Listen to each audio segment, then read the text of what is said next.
Good morning to everybody. Myself, Dr. R.C. Chauhan, Department of Physics, Samrat Prithviraj Chauhan, Government College Ajmer. Today we will start the book or the paper that is the first, and that is Thermodynamics and the Statistical Physics related with the BSc Part 2nd. First of all, I have given the syllabus of the MDS University because many of the students does not have this one, and as per you know very well that there are the three papers. First is thermodynamics and the statistical physics, second is the electronics, and third one is the optics. And all papers have the 50 marks and the practicals have the 75 marks. So today is we start from the first paper, that is thermodynamics and statistical physics. ऊष्मागतिकी एवं सांख्यिकी भौतिकी. Again the same conditions. There are the three units.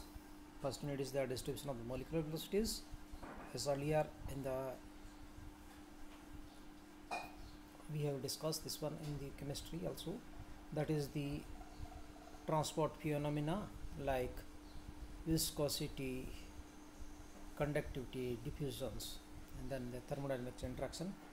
The second unit, that is the production of the low temperature, classical statics, and third one belongs to the quantum statics.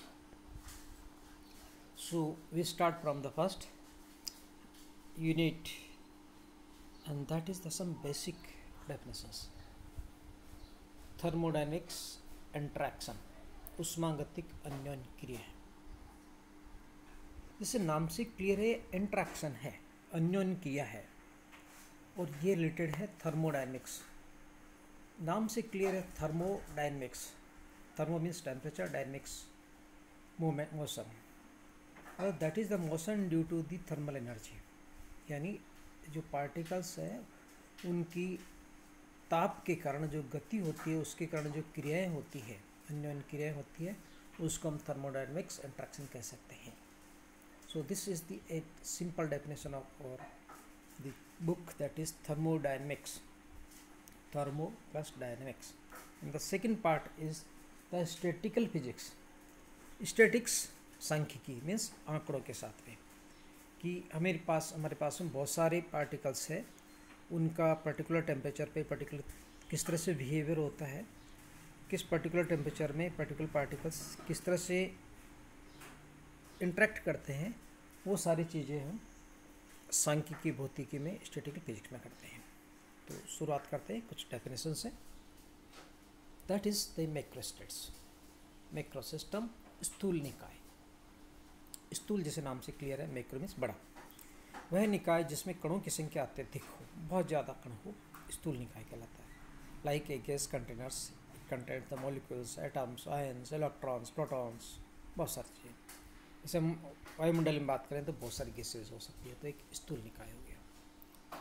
सूक्ष्म निकाय, microstates, किसी निकाय की वह अवस्था जिसमें स्थूल स्वतंत्र चरों जैसे आयतन, दाब, ताप, इलेक्ट्रिक फील्ड इत्यादि को विश्लेषित किया जाता है, और ये इस स्टेट के बारे में बताता है, स्थूल निकाय के बारे में. जबकि जो सूक्ष्म अवस्था है वो कम कणों के बारे में बात करता है, छोटे कणों के बारे में बात करता है, जिनकी स्थिति बहुत कम हो. निकाय में उपस्थित सूक्ष्म कणों की अवस्था को हम उनके ऊर्जा स्तरों से व्यक्त करते हैं. They are represented by their energy states, और ये है अवस्थाएं सूक्ष्म अवस्थाएं कहलाती है. जैसे हम देखें, एक ट्रेन है, ट्रेन बड़ी होती है तो स्थूल अवस्था हो गई. उसमें छोटे छोटे कोच होते हैं, छोटी छोटी बहुत सारी सीटें होती है, उनको हम सूक्ष्म अवस्थाएं कह सकते हैं. मीन्स बड़ी ट्रेन में बहुत सारी सीटें हो सकती है, तो जो ट्रेन हो गई वो स्थूल अवस्था हो गई, और इसमें जो सीटें हो गई, जो पैसेंजर हो गए, वो सूक्ष्म अवस्था हो गई. मीन्स बहुत सारे उसमें उपस्थित हो सकते हैं. जैसे हमने एग्जांपल है कि बहुत सारे एक एटम में बहुत सारे इलेक्ट्रॉन्स हो सकते हैं, परंतु उसको रिप्रेजेंट करने के लिए हम हर इलेक्ट्रॉन को हम 4 क्वांटम नंबर्स देते हैं. तो इस तरह से हम इन दोनों स्टेट्स को रिप्रेजेंट कर सकते हैं. Now next, the accessible states, अधिगम्य अवस्थाएं, कि वे सूक्ष्म अवस्थाएं जो स्थूल निकाय में लगाई गई सभी शर्तों के पालन करते हुए अधिगम्य अवस्थाएं कहलाती है. मीन्स एक स्थूल निकाय में कितनी सूक्ष्म अवस्थाएं होगी जो as per rules, as per norms, जो शर्तों के अनुसार उसमें उपस्थित रह सकती है, उनको अधिगम्य अवस्थाएं कह सकते हैं, असेसेबल स्टेट्स कह सकते हैं। जैसे वही पुराना उदाहरण हमारा कि ट्रेन में बहुत सारी सीटें होती है, तो जो बाहर से जो पैसेंजर आ सकते हैं वो कौन कौन सी सीट पे, किस किस सीट पे बैठ सकते हैं। जिन सीटों पे वो बैठ सकते हैं वो अधिगम्य अवस्थाएं हो जाएगी, असेसेबल स्टेट्स हो जाएगा। वहाँ बैठ के वो असेस हो सकते हैं, मीन्स उनमें वो अपना सफ़र पूरा कर सकते हैं, उसमें वहाँ फिक्स हो सकते हैं, उनकी अपनी स्टेट्स वहाँ हो सकती है। इसी तरह से एक स्थूल निकाय में बहुत सारी अवस्थाएं हो सकती है, उन शर्तों का जो पालन करती है उनको अधिगम्य अवस्था कहते हैं, असेसेबल स्टेट कहते हैं। स्थूल निकायों में अन्योन्य क्रिया, interaction of the macroscopic states, माना कि दो निकाय है ए व ए डैश, दोनों एक दूसरे से अलग है, तो इन दोनों बीच में एनर्जी एक्सचेंज हो सकता है, नंबर्स एक्सचेंज हो सकते हैं, बहुत सारी चीज़ें हैं जो एक्सचेंज हो सकते हैं। कि दो पास पास बर्तन रखे हैं, मान लो दो टंकियाँ हैं, दोनों का आपस में पानी से कनेक्ट कर देते हैं, तो दोनों का पानी एक दूसरे से ट्रांसफ़र हो सकता है, दोनों के पानी के वाटर के मॉलिक्यूल्स आ सकते हैं, दोनों यदि कंटेनर है तो उनमें गैस में, यदि गैस कंटेनर है तो एक की गैस दूसरे में ट्रांसफ़र हो सकती है, depends on the pressure difference and something else. परंतु इन दोनों के जो संयोजन से बने कंबाइंड स्टेट्स को हम कुल ऊर्जा संरक्षित रहती है।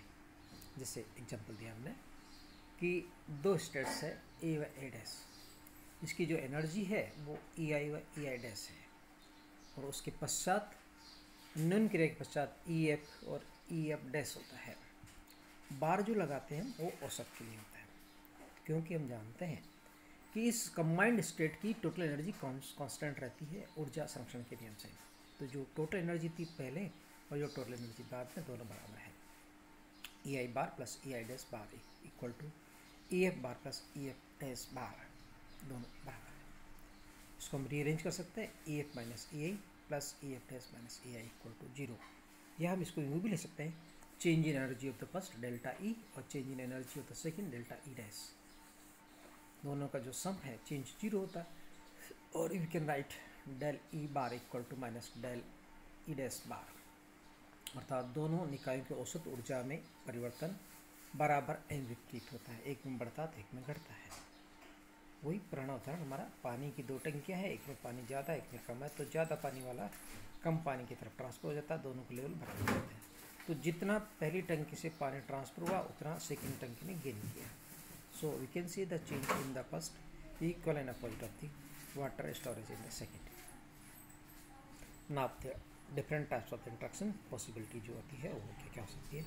पहला thermal interaction and the second is mechanical और एडियाबैटिक इंट्रैक्शन, जिसको हम यांत्रिकी या रुद्धोष्मांजन क्रिया भी कह सकते हैं।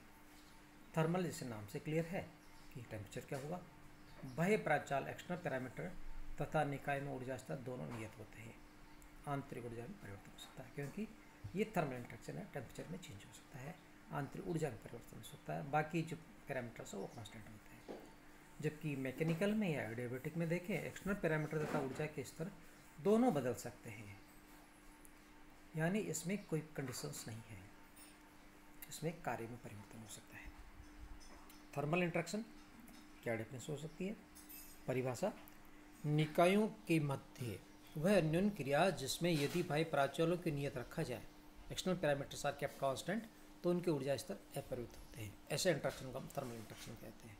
Means the only energy states are changes if the external parameters are kept constant, and such type of interaction is called the thermal interaction.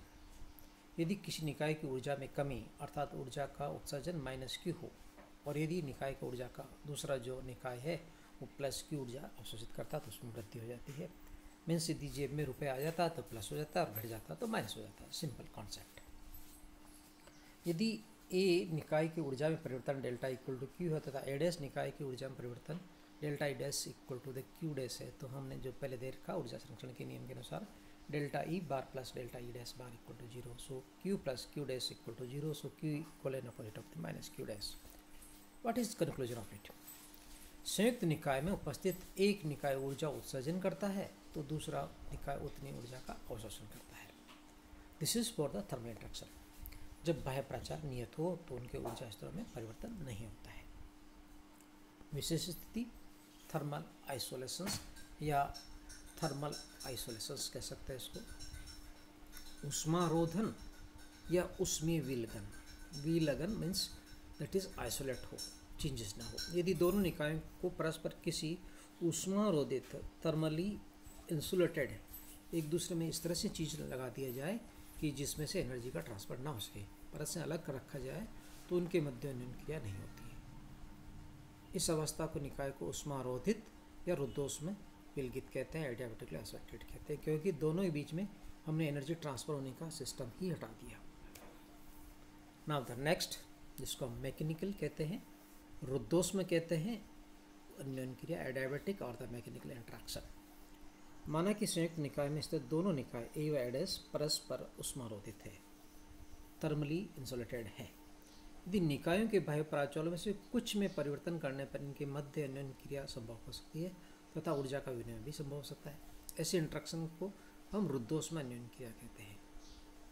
रुद्धोष्म रूप में मीन्स एडियाबेटिक फॉर्म में विलगित निकाय में माध्य ऊर्जा में वृद्धि स्थूल निकाय में किया गया कुल कार्य के बराबर होती है।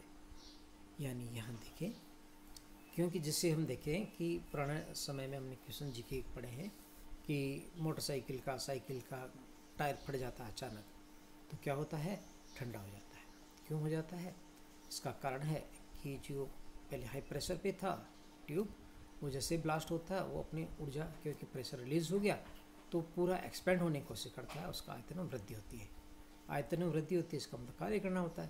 तो कार्य करेगा तो कहाँ से कार्य आएगा, क्योंकि बाहर से तो ऊर्जा ले नहीं सकता, तो इसका मतलब उसकी आंतरिक ऊर्जा में कमी होती है, टेम्परेचर डाउन हो जाता है। तभी तो कहते हैं कि साइकिल का, मोटरसाइकिल का टायर फटता है तो ठंडा हो जाता है। तो इसी स्टाइल पे ये जो काम किया गया है वो देखते हैं। यदि निकाय पर किया गया कार्य प्लस डब्ल्यू है और निकाय द्वारा किया गया कार्य तो माइनस डब्ल्यू है। यदि आपकी जेब में रुपए आते हैं तो प्लस है, आपके द्वारा दिए गए हैं तो माइनस हो जाता है। सो जो इक्वेशंस थी हमारी ऊपर वाले उसको देखें तो W equal to delta E bar और W dash equal to delta E dash कहते हैं हम, तो delta E plus delta E dash equal to 0 या W equal to minus W dash. एक निकाय द्वारा किया गया कार्य दूसरे निकाय पर किए गए कार्य के बराबर होता है। एक देता है तो दूसरा लेता है, एक ने वर्क किया दूसरे पर वर्क हुआ, एक का प्लस दूसरा माइनस। अब देखिए तीसरी स्थिति, यदि दोनों ही हो जाए, थर्मोडायनेमिक्स भी हो जाए और एडियाबेटिकली हो जाए, तो फिर क्या कहेंगे हम उसको हम कहेंगे जनरल इंटरेक्शन, व्यापक अन्योन्य क्रिया। सामान्यतः निकाय न तो रुद्धोष्म रूप से विलगित होता है, थर्मल इंटरेक्शन इंसुलेटेड होता है, और न ही उसमें बाह्य पराचल इस तरह रखे जा सकते हैं जो पहली शर्त के लिए। तो दोनों यदि नहीं होते हैं तो इसका मतलब वह सब कुछ चेंज हो सकता है। अतः ऐसे निकाय में कुल ऊर्जा परिवर्तन दोनों प्रकार के उसमें यांत्रिक अन्योन्य क्रिया द्वारा संभव हो सकती है।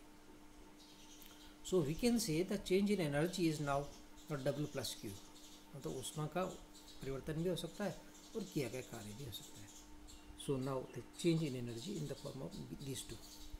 इससे स्पष्ट है कि कार्य W तथा Q ऊर्जा दोनों ही ऊर्जा के रूप है और परस्पर बदल सकते हैं। Both are interchangeable and both are the form of energy. इस कारण ऐसे निकायों को अन्योन्य क्रिया के कारण W और Q दोनों को ही अध्ययन किया जाता है, इसलिए इसको हम ऊष्मागतिकी कहते हैं, थर्मोडायनेमिक्स कहते हैं।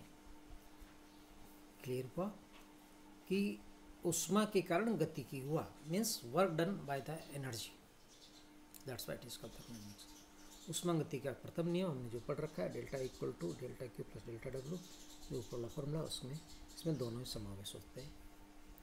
इसका विवरण हम नेक्स्ट टाइम पे करेंगे। थैंक यू, आज के लिए इतना ही। Thank you very much.